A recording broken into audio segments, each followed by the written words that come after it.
नमस्कार दोस्तों, आप सभी का एनिमे की इस दुनिया में स्वागत है। तो इस एपिसोड के स्टार्टिंग में शीन, मारिया और सिसिली स्कूल जाने के लिए निकलते हैं, लेकिन उससे पहले ग्रैनी शीन को सोच समझकर बर्ताव करने के लिए कहती है। इसके बाद रास्ते में चलते हुए शीन अपने सर्च मैजिक से चेक कर रहा होता है कि कहीं कोई खतरा तो नहीं, लेकिन उसे ऐसा कुछ नहीं मिलता। तभी सिसिली शीन के पास आकर उसे माफी मांगती है, क्योंकि उसकी वजह से शीन को हर रोज उसे स्कूल तक छोड़ने जाना पड़ रहा है। जिसके जवाब में शीन कहता है कि इसमें कोई बड़ी बात नहीं है और मैं तुम्हें मुसीबत में कैसे डाल सकता हूँ। और फिर महाराज ये रोमियो और जूलियट इन बातों को देखते ही देखते एक रोमांटिक सेशन में बदल देते हैं। और इधर ये सब देखकर मारिया इरिटेट हो रही थी कि क्या है यार, ये दोनों पागल रोड पे ही शुरू हो गए। तो वहीं स्कूल पहुंचने पर ऑगस्ट उसे टीज करते हुए कहता है, क्या बात है, स्कूल स्टार्ट होते ही दो दो लड़कियों के साथ आने लगे हो। जिस पर शीन कहता है कि तुम्हें तो पता ही है कि मैं इनके साथ क्यों आ रहा हूँ। आगे हम एक न्यू कैरेक्टर को देखते हैं जिसका नाम एलिस है और वो क्लास में लेट हो जाती है। आगे मारिया उससे पूछती है कि तुम इतना लेट क्यों आई हो, वो भी क्लास के पहले दिन। जिस पर एलिस बताती है कि वो क्लास के लिए काफी एक्साइटेड थी, जिसके चलते वो रात में सो ही नहीं पाई और फिर अभी मॉर्निंग में मेरी आंख लग गई थी।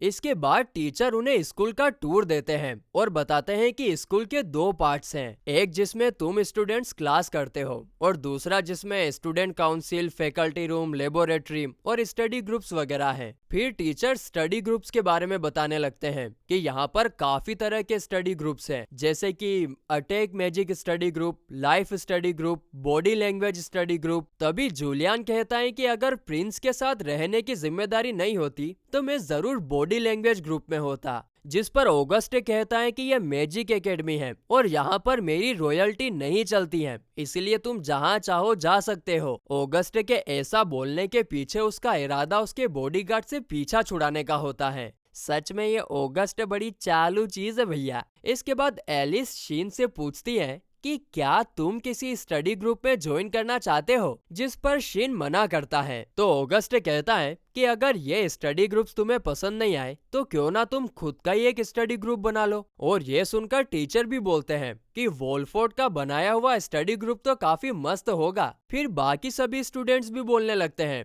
कि अगर शीन एक स्टडी ग्रुप बनाएगा तो वो भी उसमें ही ज्वाइन होना चाहेंगे। जिस पर टीचर उन्हें बताते हैं कि एक स्टडी ग्रुप के लिए 5 से ज्यादा मेंबर्स और एक फैकल्टी एडवाइजर होना चाहिए और इसके बाद तुम एक फॉर्म सबमिट करके ग्रुप स्टार्ट कर सकते हो। और हाँ, अगर तुम चाहो तो मैं तुम्हारा एडवाइजर बन सकता हूँ। सिसिली भी शीन से कहती है कि अगर तुमने एक स्टडी ग्रुप बनाया तो मैं भी उसमें ज्वाइन होना चाहूंगी। फिर वहाँ पर खड़े सब लोग स्टडी ग्रुप के लिए अपना अपना सजेशन देने लगते हैं और फिर फाइनली ये डिसाइड होता है कि वे लोग अल्टीमेट मैजिक स्टडी ग्रुप बनाएंगे, जहाँ पर वे लोग मैजिक के ऊपर काम करेंगे। लेकिन इस फैसले में हमारे शीन का तो कोई हाथ ही नहीं होता, बेचारे को कोई बोलने ही नहीं दे रहा था, चुपचाप खड़ा था बेचारा। वो तो स्टडी ग्रुप बनाना ही नहीं चाहता। यहाँ पे सब लोग अपनी चला रहे। यहाँ पर सीन शिफ्ट होता है और हम देखते हैं कि अंकल डिस यानी किंग और कुछ लोग डीमंस के ऊपर मीटिंग कर रहे होते हैं कि पिछले 1 साल में डीमंस की तादाद काफी ज्यादा बढ़ गई है। और इस पर किंग डोमिनिक से उसकी राय पूछते हैं, जिसके जवाब में डोमिनिक कहता है कि डीमंस की तादाद बढ़ तो रही है लेकिन काफी धीरे धीरे, जिससे इस पर हमारा ध्यान ना जाए। और हो सकता है कि ये सिर्फ मेरी गलतफहमी हो, पर मुझे लगता है कि डीमंस को आर्टिफिशियली बनाया जा रहा है। ये सब सुनने के बाद किंग इन्वेस्टिगेशन करने का ऑर्डर देता है। अगले सीन में हम कर्ट के डैड को देखते हैं। वो कर्ट को चिल्लाकर बुलाते हैं और कहते हैं कि तुम्हारी वजह से आज मुझे महाराज ने बुलाया था। तुम एकेडमी में अपनी फैमिली का नाम कैसे यूज कर सकते हो? क्या तुम्हें पता नहीं कि ऐसा करना मना है? ये सब सुनने के बाद कर्ट गुस्से में एकदम पागल सा हो जाता है और कहता है कि मैं एक खास इंसान हूँ, मुझे चुना गया है, लेकिन इसके बावजूद भी सब मेरी बातों से इनकार करते हैं। मैं ये सब होते हुए नहीं देख सकता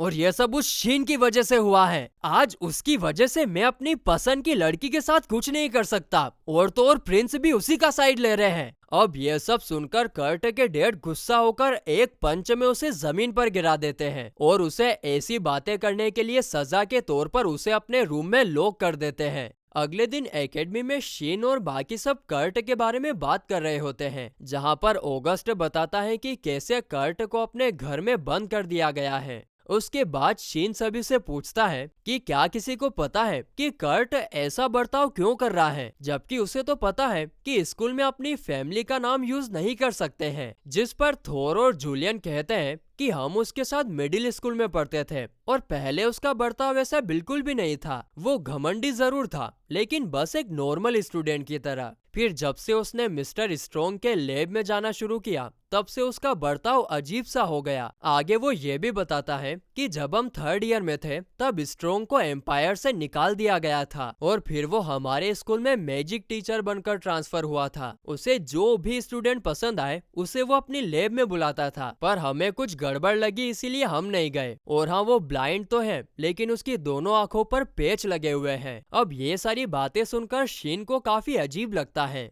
इसके बाद सीन शिफ्ट होता है और हम कर्ट के घर को देखते हैं, जहाँ पर मिस्टर स्ट्रोंग आए हुए थे। दरअसल कर्ट की मॉम ने उन्हें बुलाया था ताकि वो कर्ट से बात करके उसकी परेशानी जान सके।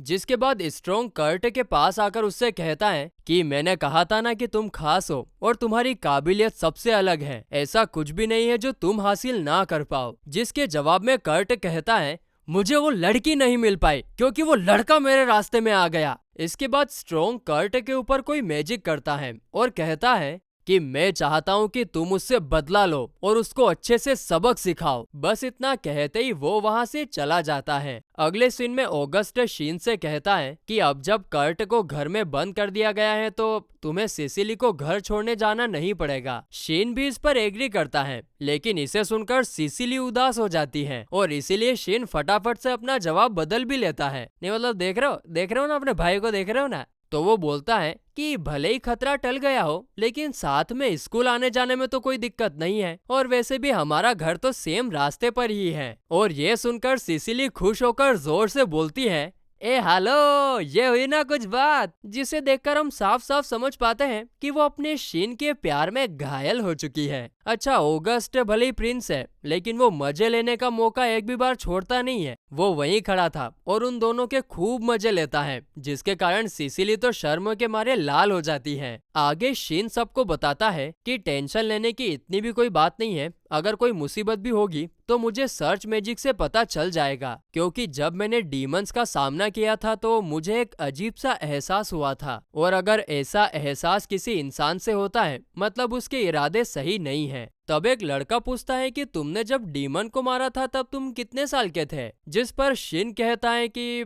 यही कहीं 10 साल का था। अब जैसे ही सब लोग शीन का जवाब सुनते हैं, वे हक्के बक्के रह जाते हैं, क्योंकि इस उम्र में तो वे लोग कंचे खेलने में बिजी थे और शीन ने तो एक डीमन को मार गिराया। इसके बाद शीन और बाकी सब जब अपने क्लास में जा रहे थे कि तभी शीन को एक अजीब सा एहसास होता है, और जब वो उस तरफ देखता है तो वहाँ पर कर्ट था। वो सडनली उन सब पर एक काफी खतरनाक हमला करता है, जिसे शीन बैरियर की मदद से रोकता तो है, लेकिन कर्ट का हमला काफी पावरफुल था, जिसके कारण उसके हाथ में चोट आ जाती है। हाँ, पर उसके यूनिफॉर्म में हीलिंग मैजिक होने की वजह से वो तुरंत ठीक भी हो जाता है। तभी कर्ट पूरा गुस्से में लाल एकदम पागलों की तरह बर्ताव करने लगता है, मानो कि उसका अपने आप पर कोई कंट्रोल ही नहीं है। और तभी अचानक कर्ट की आंखें भी पूरी तरीके से लाल हो जाती हैं और वो एक डीमन में बदल जाता है। अब ये सब देखकर शीन ऑगस्ट को बाकी सभी को यहाँ से लेकर जाने के लिए कहता है और फिर वो अकेले ही कर्ट का सामना करने जाता है। अब ऑगस्ट भी शीन को अकेला छोड़कर जाना तो नहीं चाहता था, लेकिन शीन के फोर्स करने पर वो सबको वहाँ से भाग जाने के लिए कहता है और खुद भी दूर चला जाता है। जिसके बाद कर्ट और शीन के बीच एकदम तगड़ी वाली लड़ाई होती है,